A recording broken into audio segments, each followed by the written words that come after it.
Pada tanggal 10 Juni tahun 1991, sebuah tragedi mengguncang Myers, sebuah komunitas kecil yang damai di California.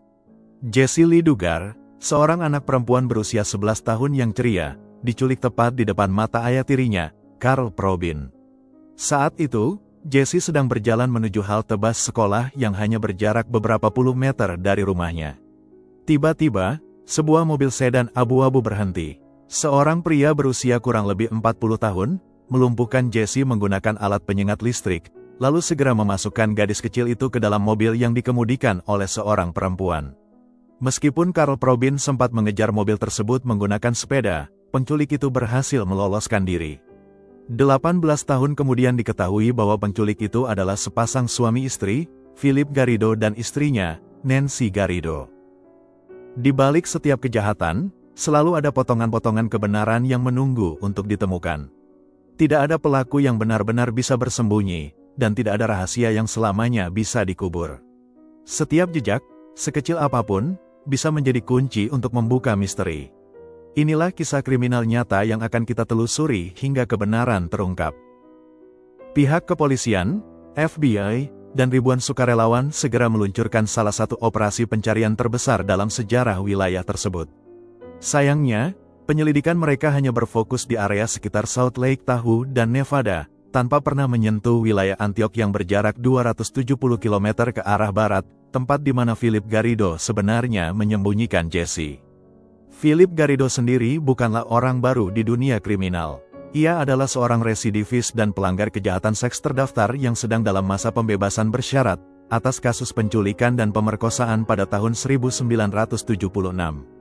Sebelum melakukan penculikan pada Jessie, Philip telah melakukan kejahatan penculikan, penyiksaan dan pemerkosaan pada Catherine Calloway Hall dan divonis 50 tahun penjara. Namun dia hanya menjalani hukuman selama 11 tahun penjara dan dibebaskan secara bersyarat. Catherine sudah memberikan peringatan kepada polisi bahwa Philip sangat berbahaya dan bukanlah pelaku amatir, namun ironisnya peringatan ini diabaikan oleh polisi. Selama 18 tahun, Jessie disekap di halaman belakang rumah Philip di Antioch. Halaman tersebut diubah menjadi sebuah area tersembunyi yang ditutupi pagar tinggi, pohon-pohon lebat, tenda, dan terpal agar tidak terlihat dari luar.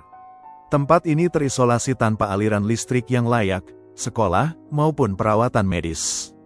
Pada beberapa tahun pertama, Jessie yang saat itu berusia 11 tahun dikurung di dalam sebuah ruangan kedap suara dalam sebuah gudang kecil. Tangannya sering diborgol ke tempat tidur. Philip memperkosanya setidaknya seminggu sekali selama 3 tahun pertama.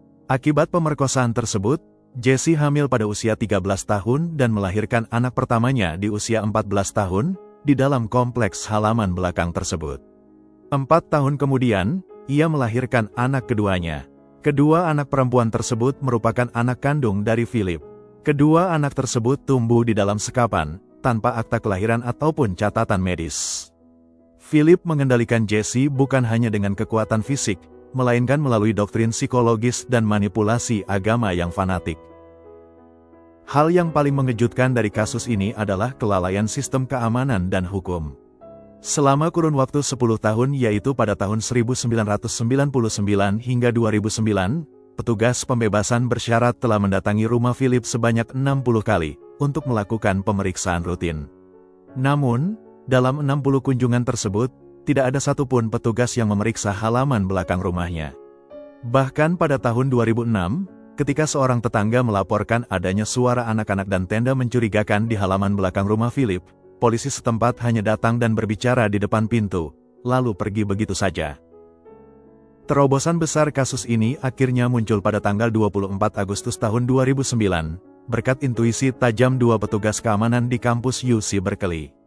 Hari itu Philip Garrido datang ke kampus bersama kedua anak perempuan Jessie untuk meminta izin mengadakan acara keagamaan dan membagikan brosur. Lisa Campbell, seorang manajer kantor yang mengurusi acara-acara di kampus, merasa ada yang tidak beres dengan gelagat fanatik Philip, serta sikap kedua anak perempuan tersebut yang sangat tunduk dan murung. Ia segera melaporkan hal ini kepada petugas polisi Ellie Jacob. Setelah memeriksa latar belakang Philip dan mendapati statusnya sebagai pelaku kejahatan seksual, mereka langsung menghubungi petugas pembebasan bersyarat. Pada tanggal 26 Agustus tahun 2009, Philip dipanggil ke kantor pembebasan bersyarat bersama Nancy, kedua anak perempuan, dan Jesse yang saat itu diperkenalkan sebagai keponakannya bernama Alyssa.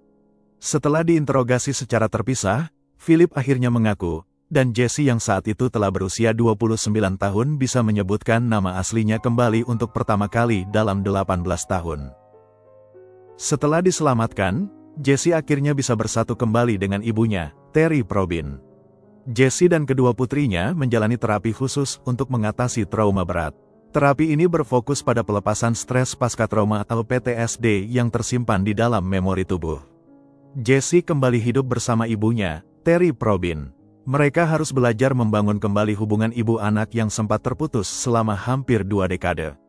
Kedua putri Jesse yang sebelumnya tidak pernah sekolah formal atau bersosialisasi dengan dunia luar, mulai mendapatkan pendidikan dan bimbingan untuk beradaptasi dengan masyarakat normal.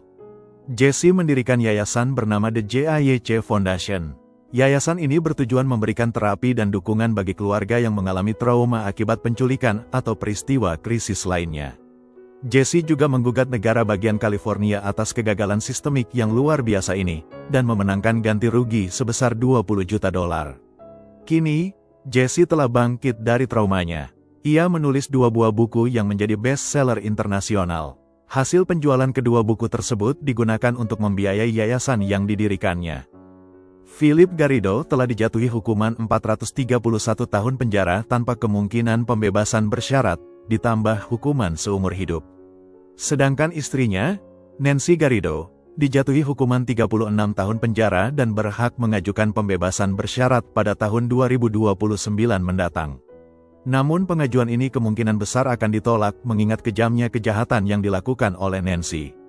Keputusan ini sejak awal sudah menuai kontra dari masyarakat luas. Meskipun pengacara Nancy mengatakan bahwa Nancy adalah korban manipulasi dari suaminya, namun masyarakat beranggapan selama 18 tahun Nancy memiliki kesempatan untuk melapor namun dia tidak melakukannya. Philip dipenjara di California State Prison, Corcoran, sebuah penjara dengan keamanan maksimum di Kings County. Mengingat sifat kejahatannya, Philip ditempatkan di Protective Housing Unit atau unit perumahan perlindungan. Unit khusus ini mengisolasi narapidana profil tinggi yang keselamatannya terancam jika digabung dengan populasi penjara umum. Sedangkan Nancy ditempatkan di California Institution for Women di Chino, California Selatan. Demikian kisah kriminal nyata kali ini. Terima kasih sudah menonton sampai akhir. Semoga kita semua bisa mengambil pelajaran baik dari peristiwa yang tidak baik sekalipun. Sampai jumpa di kisah kriminal nyata berikutnya.